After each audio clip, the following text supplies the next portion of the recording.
Peter J. Pitch's detention center in Castaic was on lockdown Sunday afternoon after a big fight broke out among roughly 100 inmates in the South facility. Captain Mike Parker of the Sheriff's Headquarters Bureau said the fight appeared to be planned and coordinated in advance, since it involved inmates in 6 different barracks at the same time, housing a total of 600.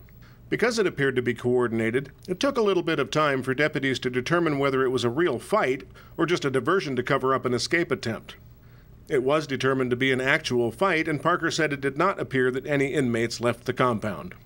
Because there was no known escape, the emergency notification system to the Castaic community was not activated to Parker's knowledge. No deputies were injured or attacked. 2 inmates were hospitalized, however, and an unknown number of additional inmates sustained minor injuries when they broke windows to use the shards of glass as weapons.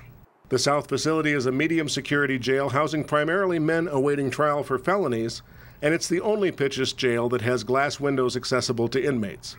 Early reports indicated they also armed themselves with broomsticks and shards of metal.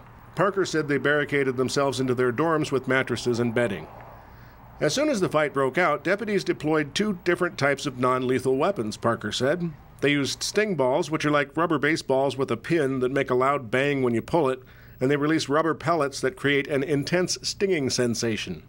They also deployed pepper balls, which are like a modified paintball gun which fires not paint, but pepper spray powder.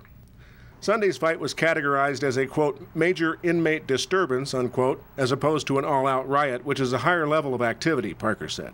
It was still an active incident late into the evening. Parker said deputies would be conducting an inch-by-inch examination of the barracks to make sure there were no hidden weapons. They'll also examine inmates for injuries to identify the participants, and they'll be looking for pepper spray marks to identify the shot callers.